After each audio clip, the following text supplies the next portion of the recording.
Unlimited orgasm. I'm not compromising on the orgasm. What's the most underrated sex position? What do you think about people still thinking that hymen is a law? I get like chup randi or something, but okay, dude, that's the best you got. You're explaining sex to everyone in a very nice way. Thank you. So I love that. I think that most people are privately much more open than they are publicly willing to admit. They think you're sexually provoking people. I get like, are you a doctor or are you a porn star? Oh, that my wife refused to give me a blowjob. She thinks it's disrespectful. But you're the same guy who decided it was so important of a virgin to marry.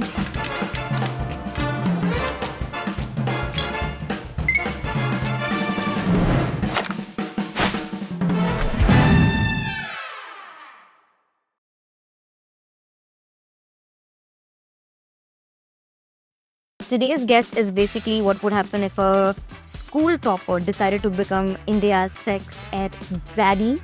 She talks about orgasms on Instagram and sex toys on LinkedIn. Yes, LinkedIn. No one else can pull that off except you.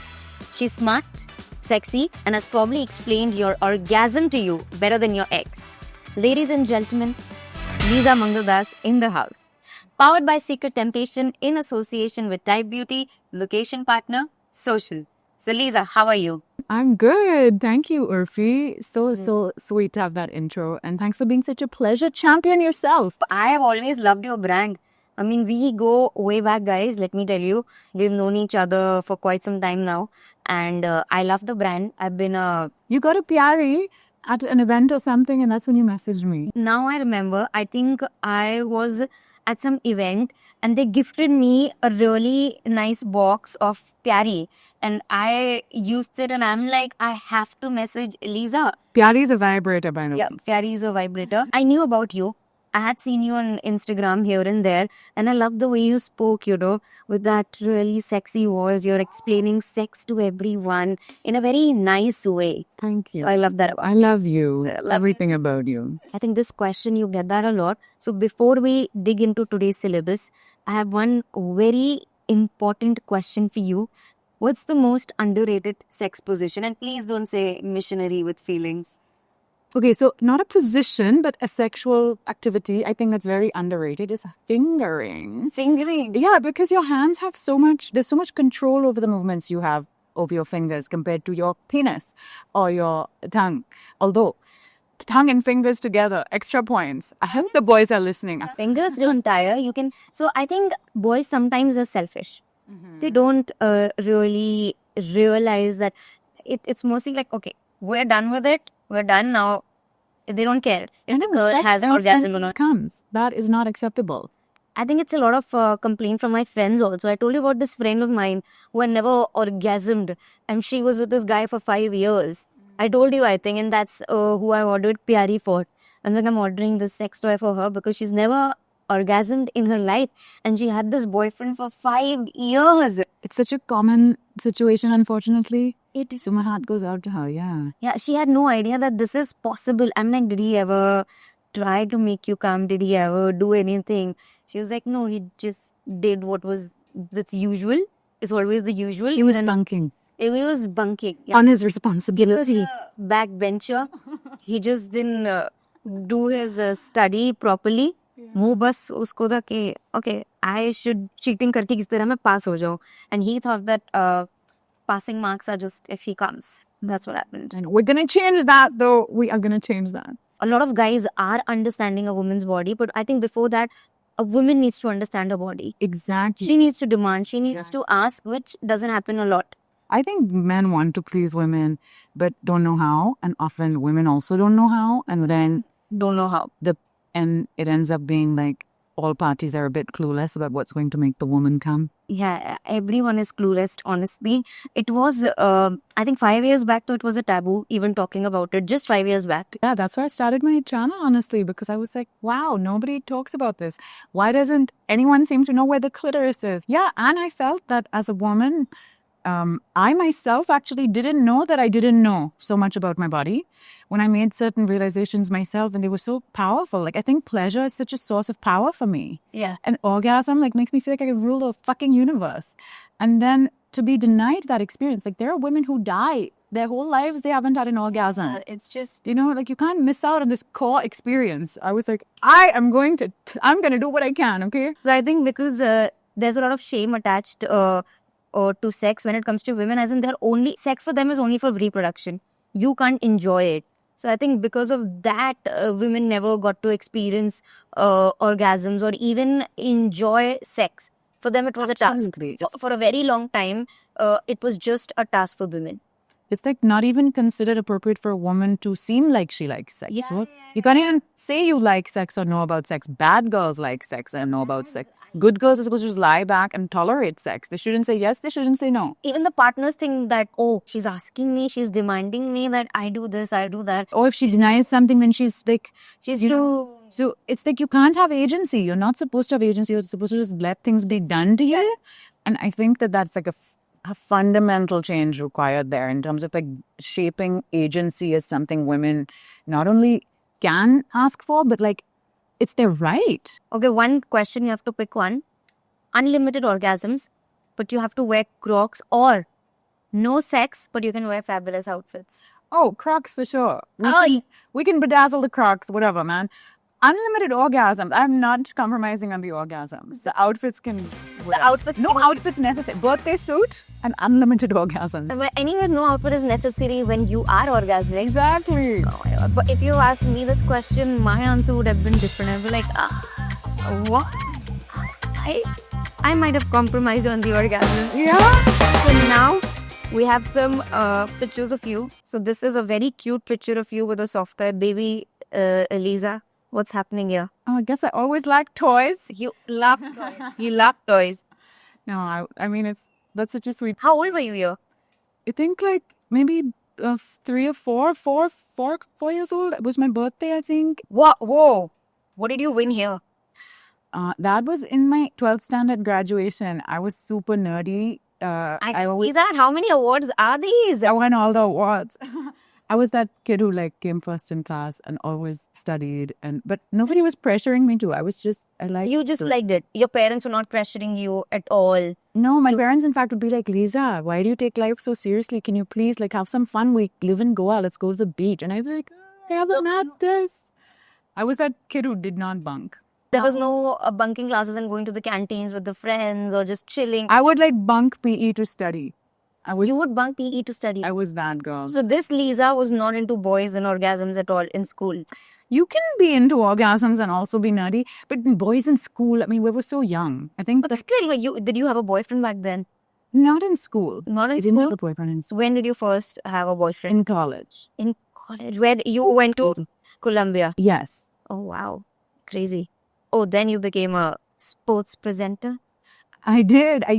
From being the nerdy one, suddenly becoming a sports presenter. So I thought I'd be a news presenter, but then all the uncles at the news channels think young women should do the fluffy stuff. So then I was not offered any hard-hitting news, and they gave me like luxury brands and sports. But I thought I need to make money, and I'm going to launch whatever the topic I get to present about. I'm going to see it as an opportunity and make the most of it. So even though honestly I'm not a sports fan, You were not? but I'm so nerdy that I didn't even know sides get changed at halftime when I Same, got I that had job. no idea about cricket at all. And So you studied cricket. Look, if 5-year-old boys can play the sport, like you can learn how it works. So it's not rocket science, it's football. So I was like, okay, I'm just gonna like learn how this works. This was football. This was football. I was a presenter on the ISL, which is like in this football version of the IPL. Wow, I had no idea even that existed. Whoa, amazing. So yeah, I mean, the opportunities come your way in life, and then you make the most of them, even if they were not exactly what you wanted. So that's how it was for me. Now coming back to this, looks like some school. No, college. That's the Bombay Stock Exchange. I did do some stock market news, and also was moderating events there and things. I think that's one of those pictures. Because I was working with ET Now on a bunch of different shows. It was mainly the fluffy stuff, but Okay, yeah, because they don't give women when they enter like the main stuff, as you said. I mean, I don't know about I don't think it's women. I think it's just age. They don't give the 20-year-olds the serious stuff. They're not. Which, okay, I get it. Like, it takes you, I think you need to learn on the job and stuff. And then I don't think it's about women necessarily. A lot of news presenters are women. But I think there's this idea that they can't be very young. And then if you are doing that, you got to like, you know, we have this Madonna whore complex in general, right? If you're a politician, you can't be sexy. Yeah. If you have to like pick. Either you're smart or you're sexy. The idea of like a woman who embraces all parts of herself instead of trying to fit into a mold that society has deemed is appropriate for the role they're playing. If you're a mother, you can't wear cleavage revealing tops. But what got the shift in your career? Like from this to suddenly, you know, like it's a huge difference. It's a big difference. Like what made you decide? I think the media landscape was changing so much where mainstream media became less and less relevant. So I think it would be much harder if your family was against it. I didn't really care what other people think. But I didn't even know, you know, when I started, I didn't know that there'd be millions of people watching these videos. I was doing this TV stuff and the TV was becoming less relevant. And I thought, okay, chalo, you can start something on the internet and there's no middleman and you can just say whatever you want. Even if 20 people listen, chalo, like I just started as a passion project talking about sex ed topics on the internet. I had no way of knowing then that it would become something that I could turn into a career. Like I did not think I'd see the day where I'd get paid to talk about sex. You know what I'm saying? Wow, that is amazing. I think back then when social media was just starting, no one knew that it could lead to so many opportunities. Like even I think I'm a product of social media. That's what I would say. I'm a product of like if I told someone 5 years back that, oh, I would just get babbed and have my own reality show or do this stuff, they'd be like, what are you saying? That will not happen. But now suddenly people are accepting it. But in your case, I feel talking about sex is, I think it's still a taboo. Do you get flack for it? Do you still get like people are like, what are you saying? Or I don't know, something. I think that most people are privately much more open than they are publicly willing to admit. So I get a lot of people saying, Didi, thank you. I've learned so much from your page and things like that. But I guess they have a hard time sharing the videos or they'll follow me from a anonymous account because so their parents don't know they're following me. You know, things like that. Where I think actually people are hungry for this information and most of what I share is like scientifically accurate, judgment-free information. So it's hard for a troll to come at me. I get like chup randi or something, but okay, dude, that's the best you got. Like nobody can say, what are you saying? It's wrong. It's not, it's like science, you know? Yeah, because you're doing your research and you're just presenting facts. You're not just...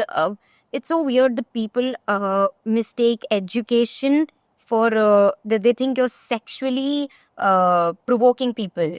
Sometimes I feel that's what people think that you are somehow like some like sex. I get like, are you a doctor or are you a porn star? And I'm like, I'm neither of these things. There is no in between, either a doctor or a porn star.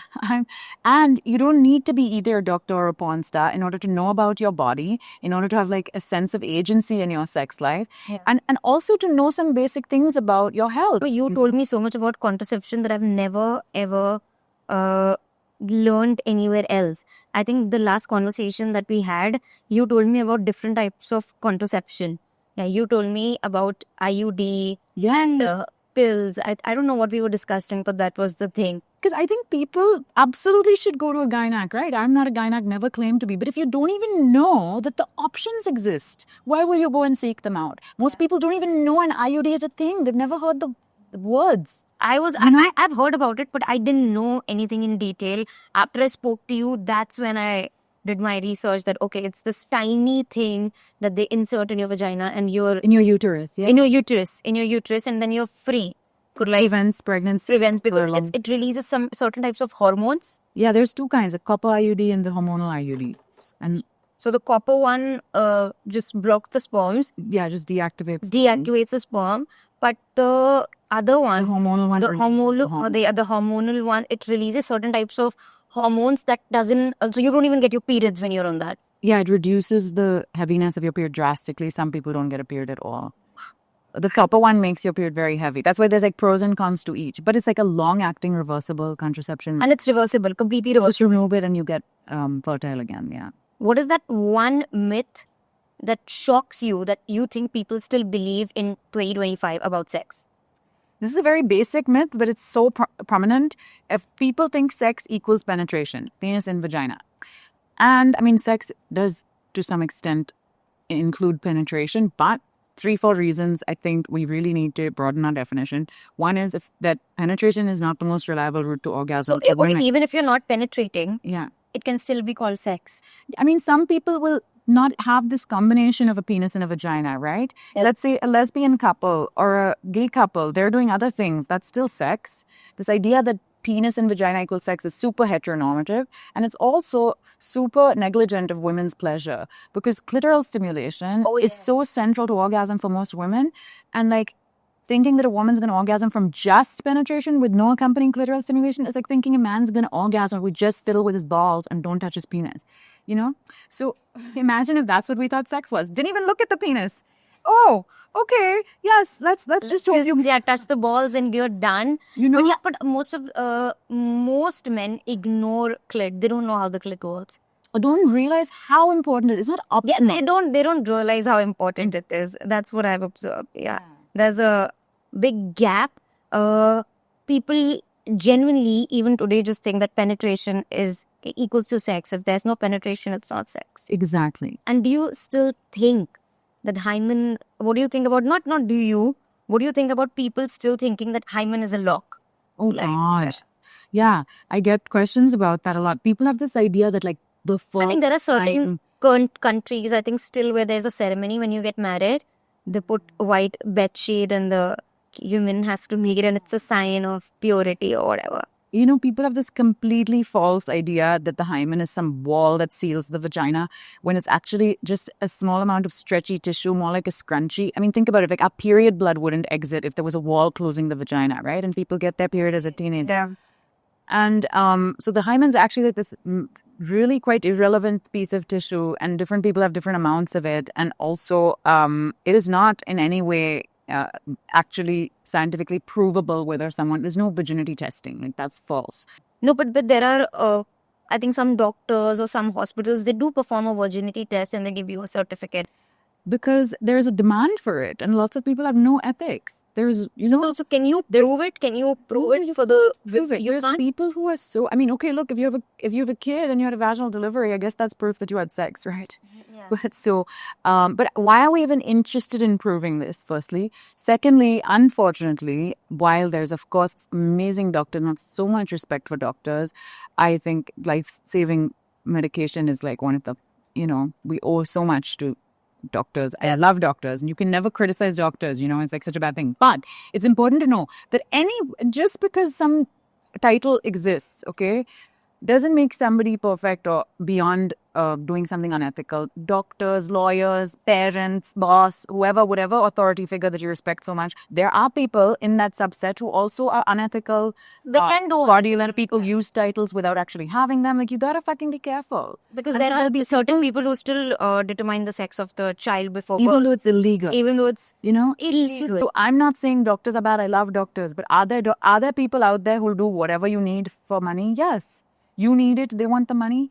In life in general, you want drugs, you want a virginity. I mean, you name it, you're going to find it if you're willing to pay a price. So be wary. The virginity thing, I think it's of course patriarchal, that a girl has to be a virgin. It's so stupid because, well, firstly, not everybody bleeds, even if it is their first time.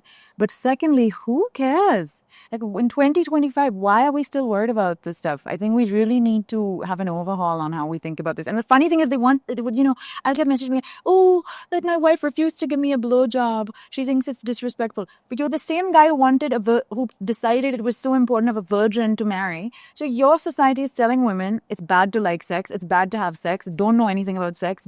Of course she's going to think it's disrespectful because she was never. You've made it so clear that you disrespect women who are sexually knowledgeable or active. You've never given her that freedom to like sex. The society. Your mind. Do you want good sex, or do you want to value inexperience as if it's some prize?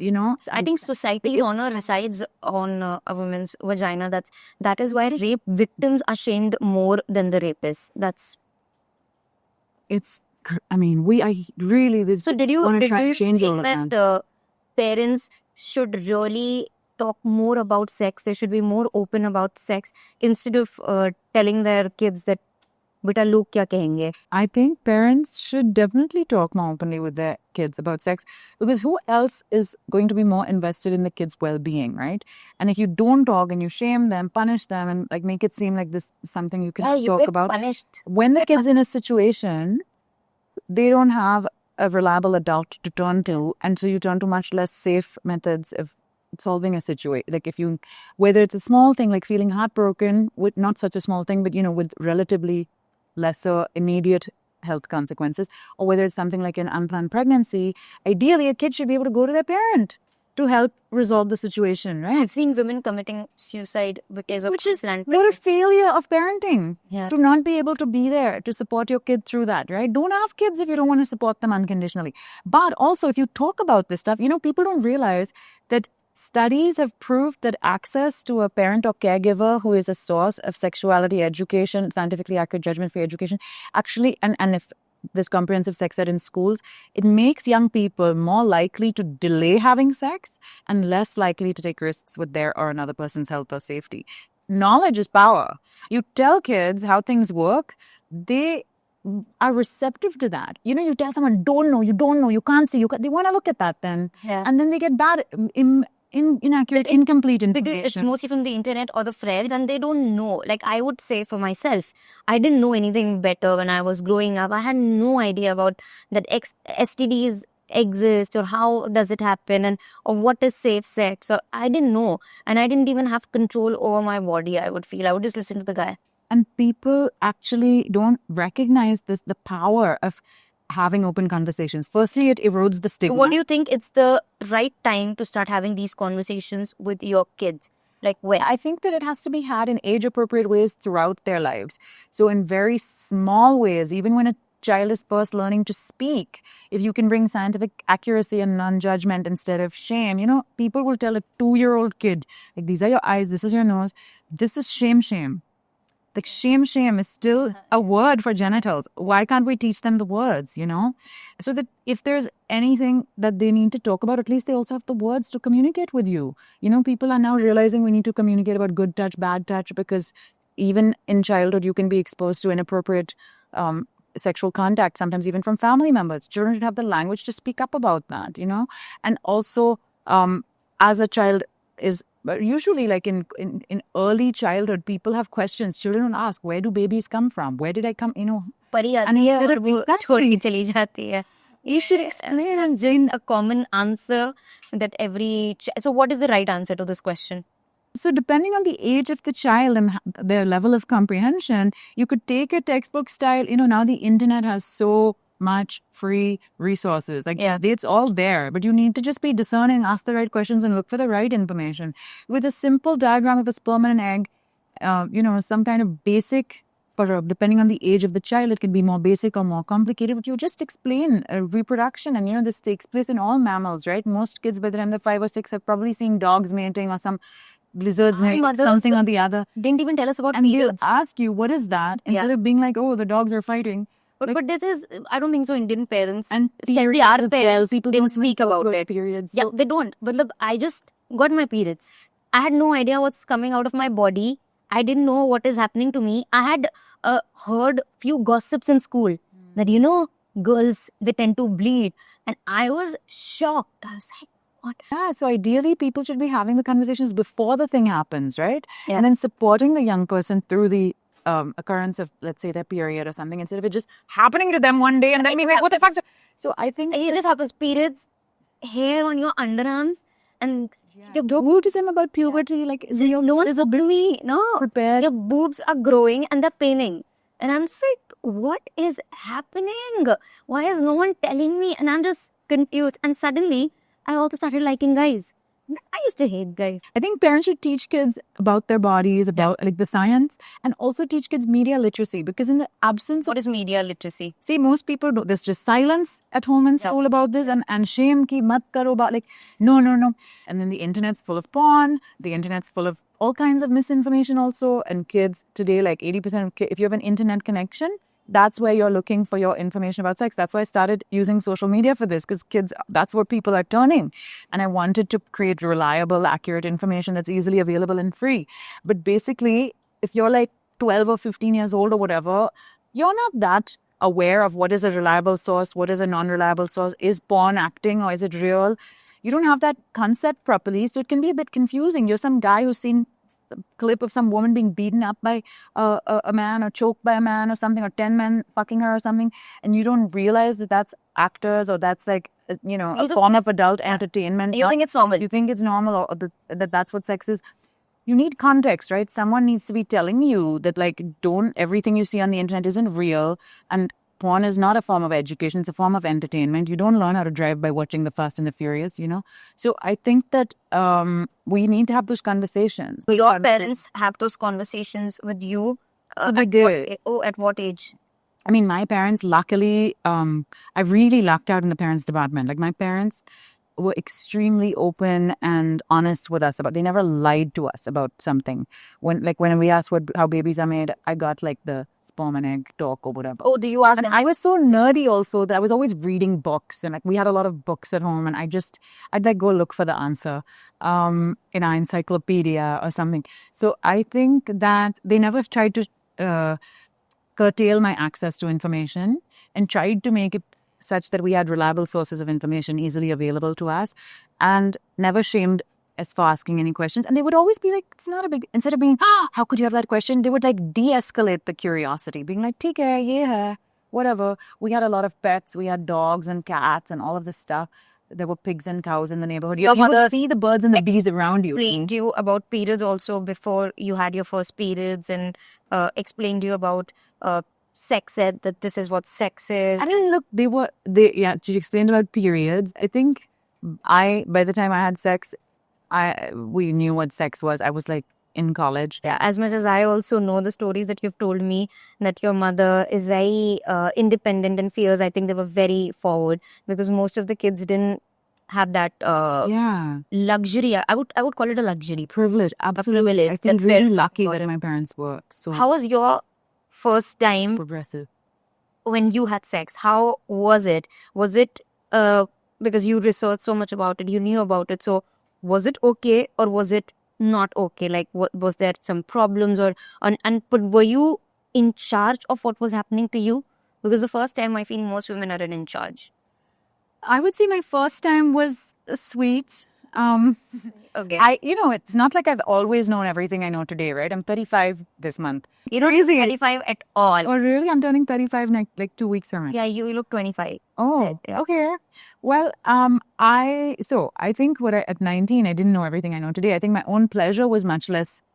I think your first time, you don't know what's going to make you orgasm. Do you know what I mean? I did not have an orgasm my first time. It was very sweet. We were both having our first time, and we were like, it was his first time also. And like there was candles and strawberries and whipped cream, and like we went up early as dinner before, and like talked a lot, and it wasn't like anyone feel pressure. Nobody felt pressured into it. Nobody was like doing it because they felt the person expects it or something. It was like, we just were like, okay, let's try this. We had condoms.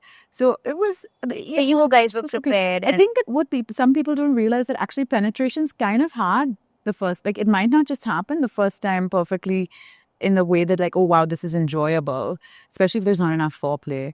So I think... but he was also... You don't just go from zero to penetration. You know what I mean? You gotta... Yeah. It doesn't happen the first time. It's kind of painful. The idea of the woman as a person is like something society is still getting used to. A person with her own desires and ideas and like goals and pleasure. Women are supposed to just exist for others. You're supposed to exist in relation to men, mother, wife, daughter.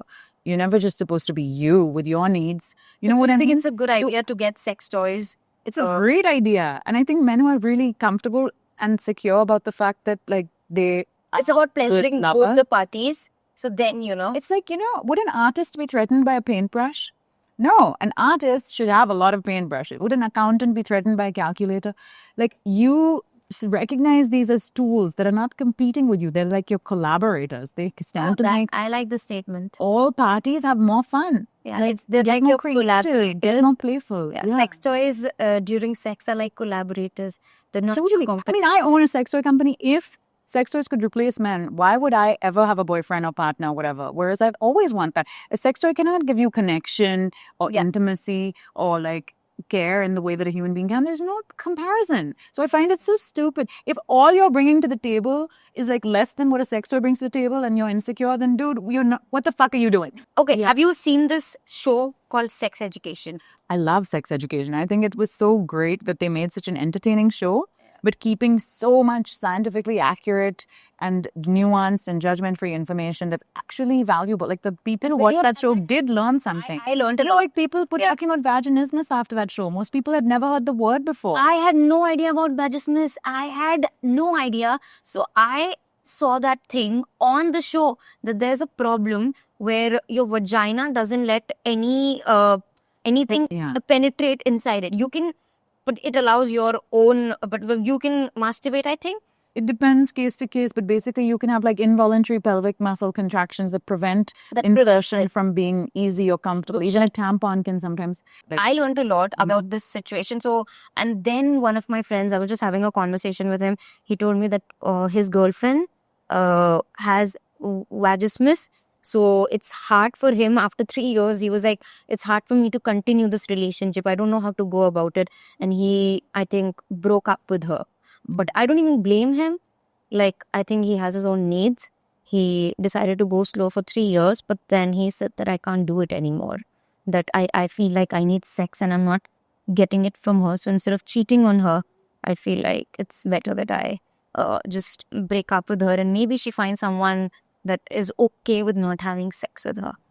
I guess it's, I mean, these are such personal things. It's personal. And Yes. couple to couple, you know, you've come to conclusions based on your circumstances. But I think couples need to talk about this stuff. So many couples never talk about this stuff. Like, you know, you get married to someone even who your family might have chosen, and you've never actually talked about sex or had sex with them. And that can be like quite a kind of warm steam Arranged marriages. to unopened after getting married. And I think even that, you know, there's a scene in Sex Education where there was like this revenge porn type of a clip that was shared or something. Yeah. The whole assembly is like, it's my vagina, it's my vagina. Yeah, it's much. It's such a powerful scene. It was a very powerful scene. But I think at that age also people are very curious. Like teenagers are the hormones, they're crazy. I'm glad that at least outside India they're getting that education. I mean, not everywhere, you know. Not It's pretty bad in many countries. Okay, some places a bit better, but we have this idea that India mein sab kuch like very backward hai, and then in the West it's better. And you look at America, for example, outside of New York and California, some of their attitudes are like even more regressive than most of the Eastern world. US? I mean, they're like trying to ban abortion, you know. I don't understand this And topic at sex- all.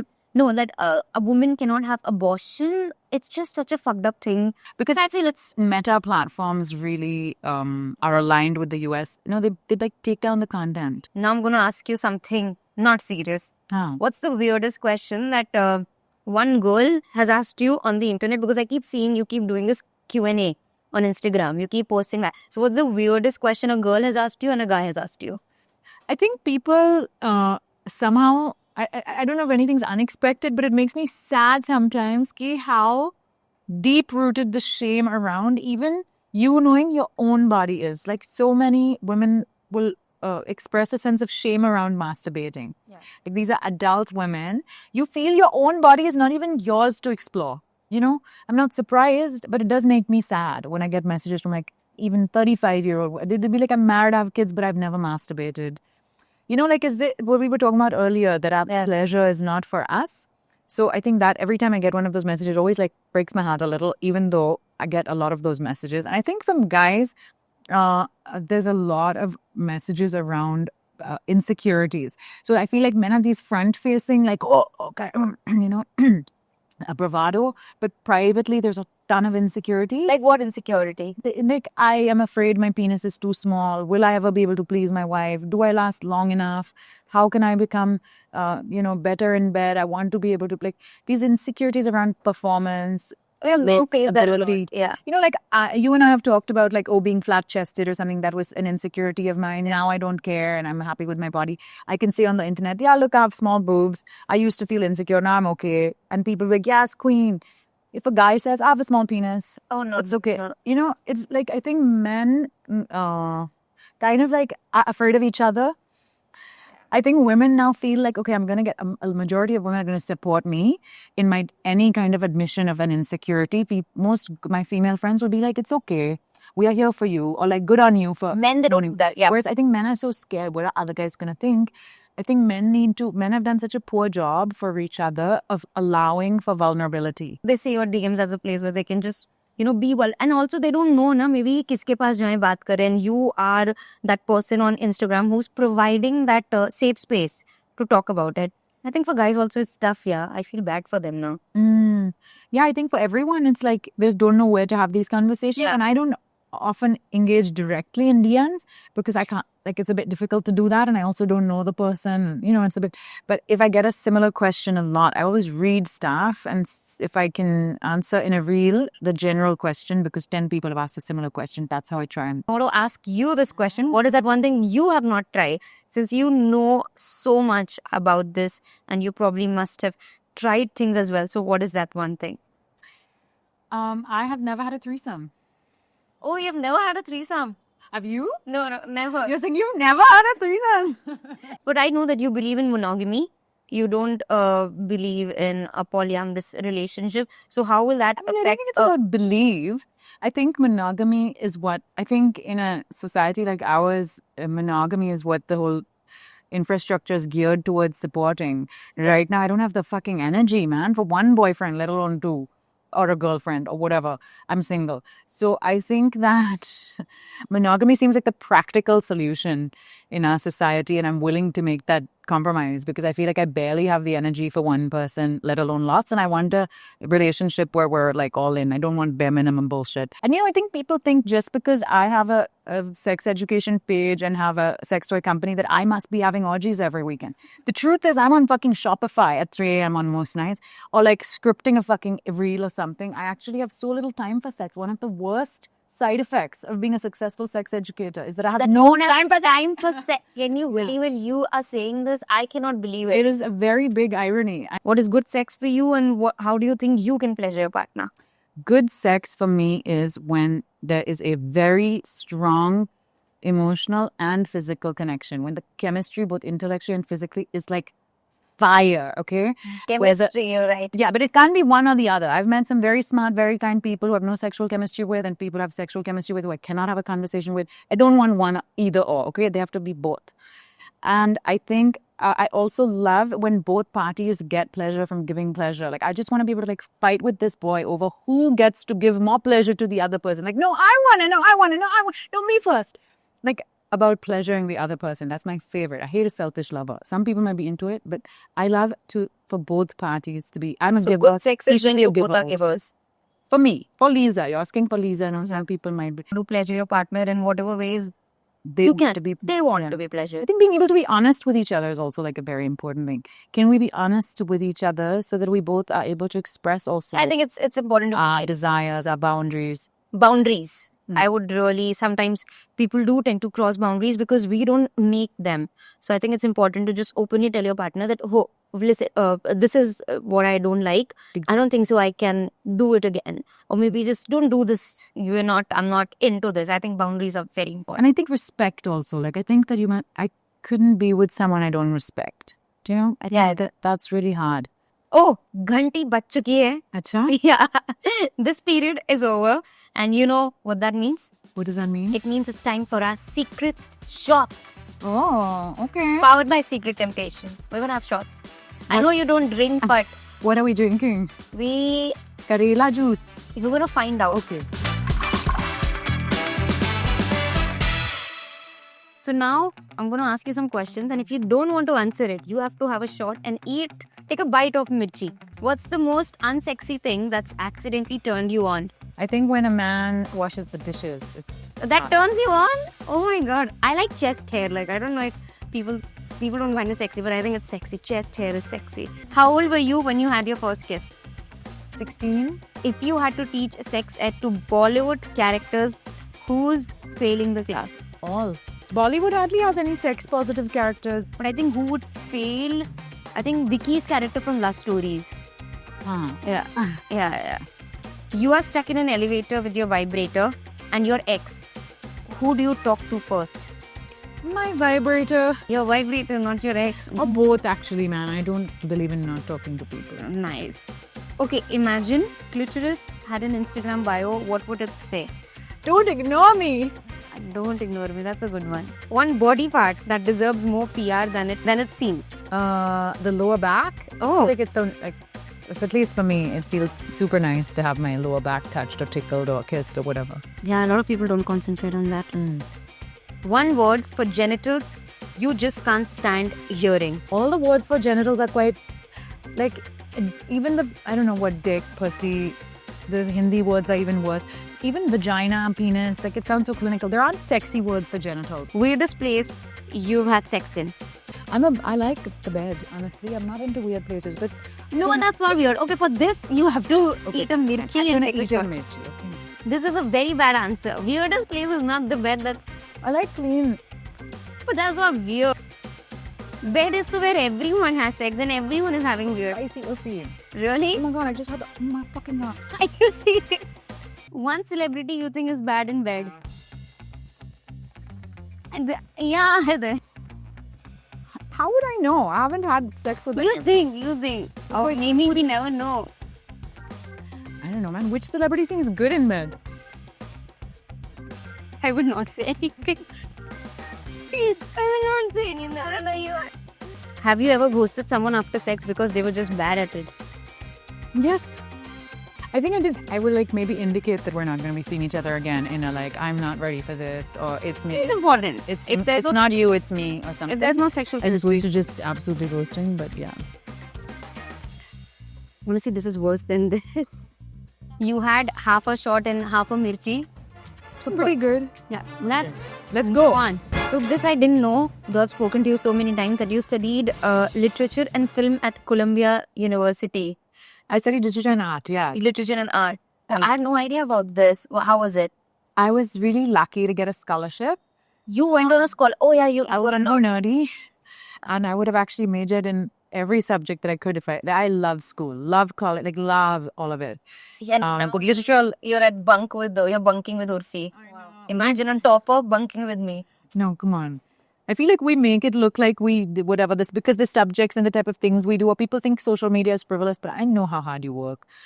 I think we're like sometimes underestimated because social media seems like it's all fun and games. Yeah, that's what people think. Yeah. Imagine you were studying literature and art, and now you're doing something completely different, which is not related to it at all. That's what I feel. Well, I mean, I actually focused on gender and sexuality in my academic work, in the sense that there's so much literature that explores gender and sexuality. I was particularly interested in like literature that was written by female authors across cultures and across time periods, because the problems we're talking about today are so universal and so historic. Like, I just didn't know it would take the form of sex education. I thought I would write about it and like explore maybe more complex topics. So now you also were hosting luxury shows. So from Louboutins to Louvres. Amazing. What a journey. Tell me about it. I mean, yeah, we were saying Naki at the TV channels that I worked with early on, right out of college. I was hoping to like get to talk about current affairs and things like that. But instead, I ended up being put on a brand, slightly more fluffy, fun. It was nice though. I would be lying if I said hosting a show about luxury brands was suffering. I got to go to like presidential suites in hotels and drive a Rolls Royce, and like it was great. But it was fun, but that doesn't keep me up at night. Do you know what I mean?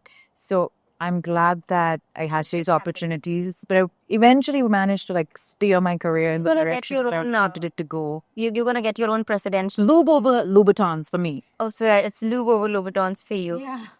For me, maybe I would prefer. Why have one when you can have both, though, right? I would have both, actually. You're right. So, Lisa, it was amazing bunking with you. I had a great time. So, जैसे कि हर class में result तो होता ही होता है. अब चाहे वो बैक बेंचर्स का हो या चाहे वो A grade students ka ho. So I am going to give you your results. I'm going to rate you. Oh my god, Yeah, I I'm won't gonna get put an you A on or card. B. I don't like B. Oh yeah, you don't like B. You are optimist winner. A student. So let's see what I rate you.